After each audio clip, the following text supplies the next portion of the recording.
चाहे कितना ही अभागा मनुष्य हो, सुबह 3 बजे से 6 बजे उठकर ब्रह्म मुहूर्त में कर दो यह काम, जो चाहोगे वह मिलेगा। एक समय की बात है, माता पार्वती ने भगवान शिव से पूछा, स्वामी मैंने देखा कि चाहे कितना ही अभागा मनुष्य हो, अगर वह सुबह के समय ब्रह्म मुहूर्त में उठता है तो वह बहुत सुखी रहता है। ऐसा क्यों है? मुझे ब्रह्म मुहूर्त का रहस्य बताइए।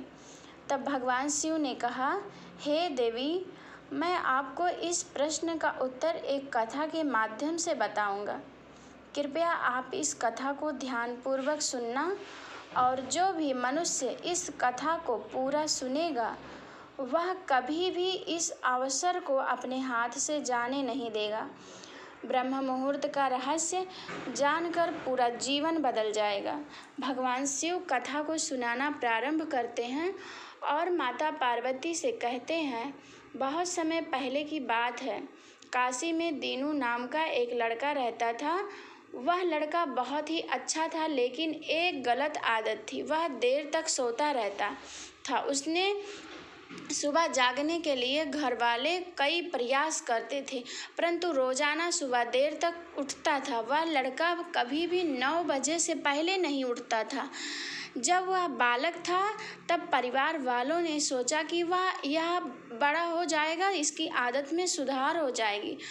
परंतु वह लड़का जैसे जैसे बड़ा होता गया, उसकी आदत और भी ज़्यादा गहरी होती चली गई। दुनिया इधर से उधर हो सकती थी, लेकिन वह लड़का कभी भी जल्दी नहीं उठ पाता था। उसके पिता उसकी इस आदत से बहुत ज़्यादा परेशान रहने लगा था। उस लड़के को ढेरों नकारात्मक शक्तियों ने घेर लिया था। वह सभी को पलटकर जवाब देता था और दिन भर उदास रहता था। इसका असर उसके स्वास्थ्य पर भी पड़ रहा था। जब उस लड़के को यह पता लगा कि उसके सारे मित्र सफलता को प्राप्त कर चुके हैं, तब वह और भी ज़्यादा चिंतित हो गया और ईश्वर को कोसने लगा। वह बार बार यही कहता था कि मेरी किस्मत ही खराब है। परंतु उसके पिता अच्छी तरह से जानते थे कि उस लड़के के असफल होने के पीछे क्या कारण है। भगवान शिव ने कहा, हे देवी, फिर एक दिन की बात है, उसके पिता को किसी सन्यासी के बारे में पता चला। उसने तुरंत अपने बेटे की समस्या को लेकर उस सन्यासी के पास जाने का निर्णय किया। सन्यासी को बेटे की आदतों के बारे में बताया और सन्यासी ने कहा कि कल आप अपने बेटे को इस आश्रम में आने को कहिए। फिर उस लड़के का पिता अपने घर की ओर चला गया। उसे पता चला कि अगर वह सीधे तरीके से अपने बेटे को सन्यासी से मिलने के लिए कहेगा तो वह कभी तैयार नहीं होगा। उसने अपने बेटे को अपने पास बुलाया और कहा, तुम्हारे सारे मित्र जीवन में सफलता प्राप्त कर चुके हैं, क्या तुम सफल नहीं होना चाहते हो? लड़के ने उत्तर दिया कि जरूर पिताजी, परंतु जब भी मैं अपने मित्रों से उनकी सफलता का रहस्य पूछता हूँ तो वह मुझे कुछ नहीं बताते हैं। भगवान शिव ने कहा, हे देवी, फिर उसके पिता ने कहा कि मुझे यह रहस्य पता चल गया है कि वह सभी क्यों असफल होते जा रहे हैं। तब उस लड़के ने बड़ी उत्सुकता से पूछा कि क्या पता चल गया है पिताजी? तो कृपया करके आप मुझे बताइए।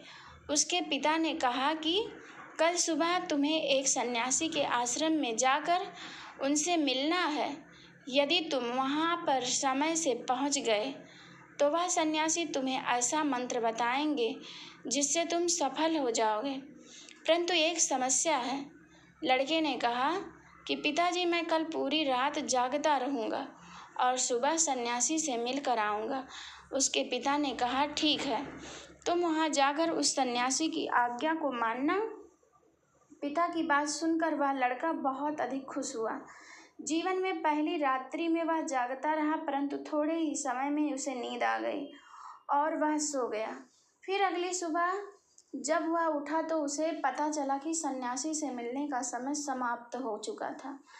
उसके पिता ने लड़के की तरफ देखा और कहा कि तुम जीवन में कभी सफल नहीं हो पाओगे, जाओ और जाकर सो जाओ। पिता की यह बात सुनकर उस लड़के को बहुत दुख हुआ। उसने मन ही मन स्वयं को चुनौती दी कि कल सुबह वह सन्यासी से मिलने अवश्य जाएगा। उसने अपने पैर में एक छोटा सा घाव बना लिया, जिससे दर्द के कारण उसे रात भर नींद नहीं आई। भगवान शिव ने कहा, हे देवी, यह ऐसा पहला अवसर था जब उसने अपने जीवन में पहली बार सूर्योदय देखा था। वह तुरंत ही तैयार होकर सन्यासी से मिलने के लिए चला गया। आज उसका अनुभव कुछ अलग ही था। वह बेहद शांत महसूस कर रहा था। चलते चलते वह लड़का जैसे ही सन्यासी के आश्रम में पहुंचा तो वहां पर उसने देखा कि सन्यासी और उसके सभी शिष्य ध्यान लगाकर बैठे हुए थे। भगवान शिव ने कहा, हे देवी, फिर जब ध्यान का समय समाप्त हुआ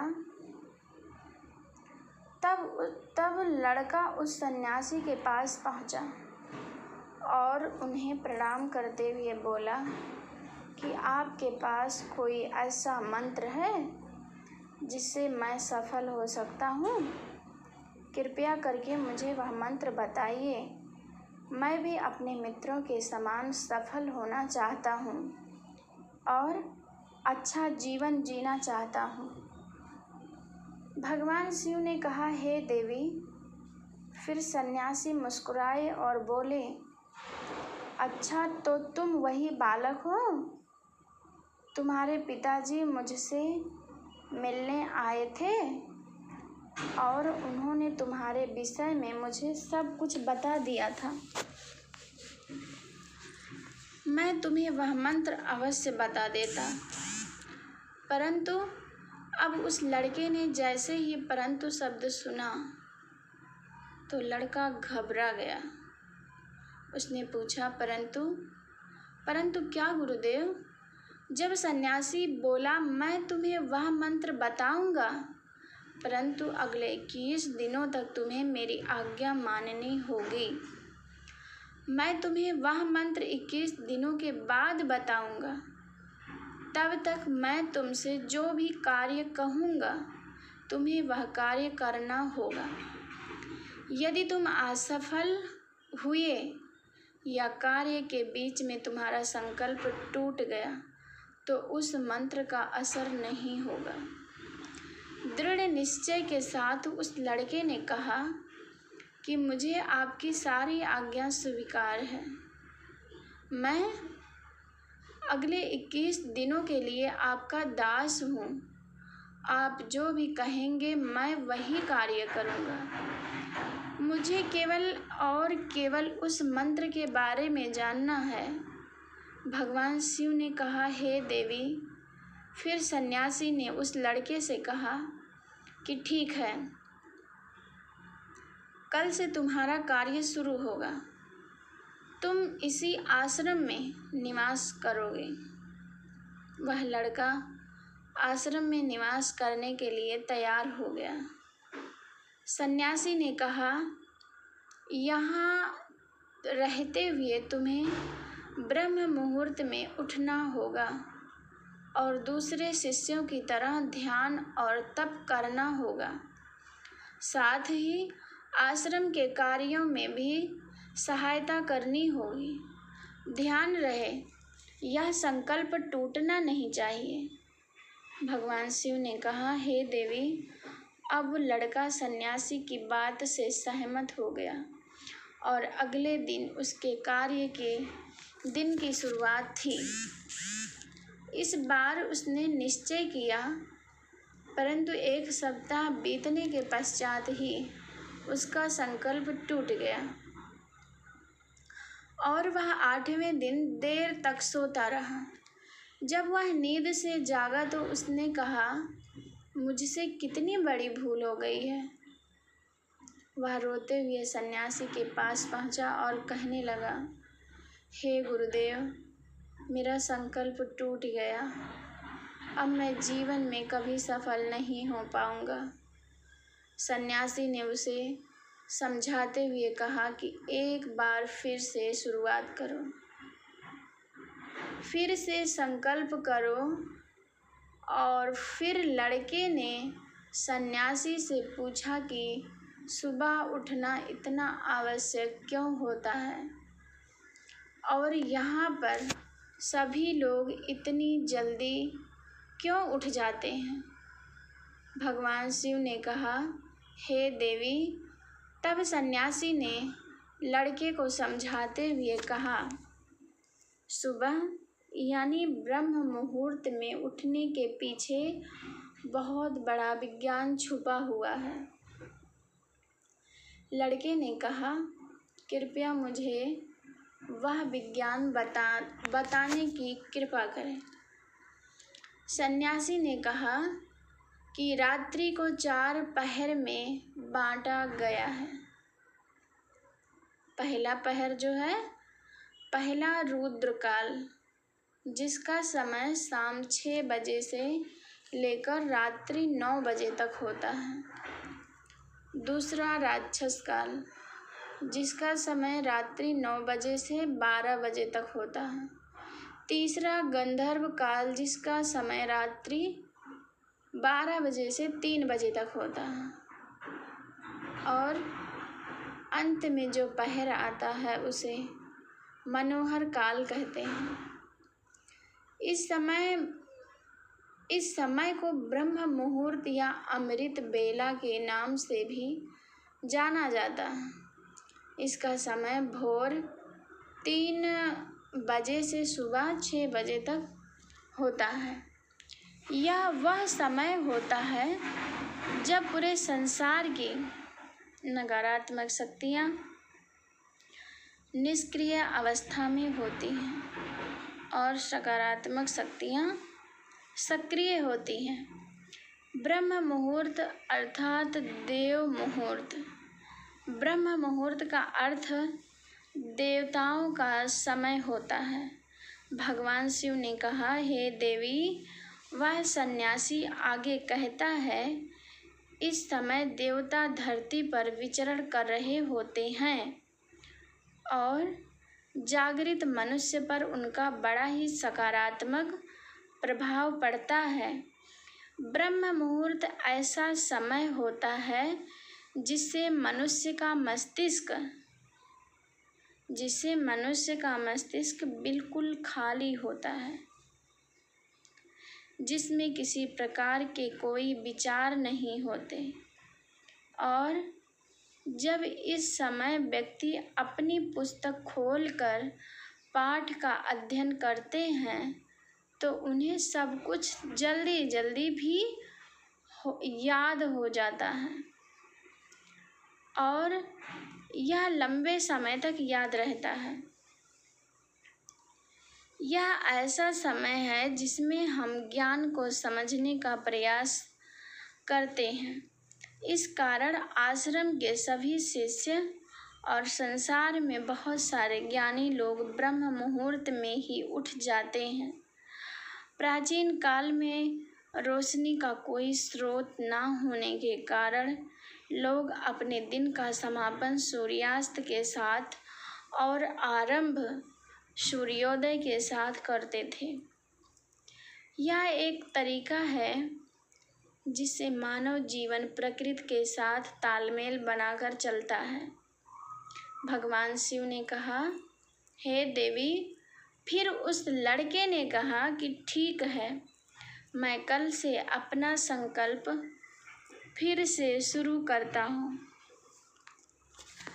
परंतु ब्रह्म मुहूर्त में उठकर मुझे क्या करना चाहिए।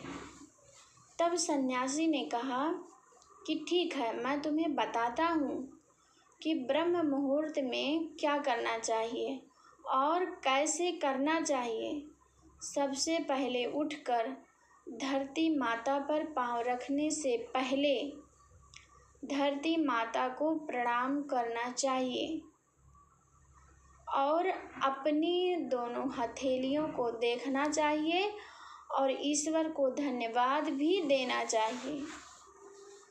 कि उन्होंने तुम्हें आज का सूर्योदय देखने का अवसर दिया है।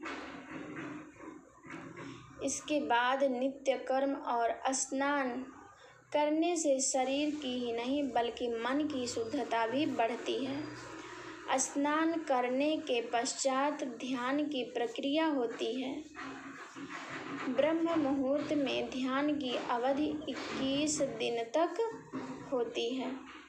इस विधि का उपयोग तब किया जाता है जब आप अपनी कोई मनोकामना की पूर्ति चाहते हैं। यह ऐसा समय होता है जब व्यक्ति अपने आज्ञा चक्र को सक्रिय करने पर काम करते हैं। भगवान शिव ने कहा, हे देवी, आगे वह सन्यासी कहता है, आज्ञा चक्र दोनों भवों के बीच होता है। यह संकल्प का स्थान भी कहा जाता है। अगर इस चक्र पर ध्यान केंद्रित किया जाए और अपनी मनोकामना को बार बार दोहराया जाए तो मात्र 21 दिनों के भीतर वह मनोकामना पूरी हो जाती है। अगर आपके मन में कोई अधूरी मनोकामना है और आप उसे पूरी करना चाहते हैं, तब उसे सबसे पहले उस मनोकामना का स्पष्टीकरण कर लें। आपको क्या करना चाहिए, यह निर्णय अवश्य कर लें। इसके बाद ध्यान की विधि को शुरू करें। ब्रह्म मुहूर्त में स्नान के बाद एक ऐसा स्थान चुनें जहाँ पर वायु का प्रवेश हो। ध्यान में शुद्ध प्राण वायु का होना आवश्यक होता है। ध्यान की मुद्रा में रीढ़ की हड्डी सीधी होनी चाहिए, साथ ही गर्दन भी सीधी होनी चाहिए। सुखासन की अवस्था में दोनों हाथों को घुटनों पर रखकर आंखें बंद करके बैठ जाएं। हाथों की मुट्ठी को बंद कर लें। 2-3 मिनट तक बिल्कुल शांत हो जाएं। जब आपका शरीर स्थिर हो जाए और सांस भी शांत हो जाए, तब उसके बाद अपना सारा ध्यान आज्ञा चक्र पर लगाएं। इस दौरान लंबी गहरी सांस लें और सांस को रोक कर रखें। इस समय आप अपनी इच्छा को मन ही मन दोहराएं और अपने मन में इष्ट देव और देवी देवताओं और गुरुजनों को चिंतन करें। भगवान शिव ने कहा, हे देवी, उस सन्यासी ने कहा, जब सांस को रोकना कठिन हो जाए तब धीरे धीरे सांस को बाहर की ओर छोड़ो। सांस को नाक से भरें और मुख से बाहर छोड़ें। इस प्रक्रिया को 3 से 4 बार प्रतिदिन दोहराएं। ऐसा प्रतिदिन करने से आपकी जो मनोकामना है वह अवचेतन मन तक अवश्य पहुंच जाएगी और इच्छा पूर्ति जल्दी होगी।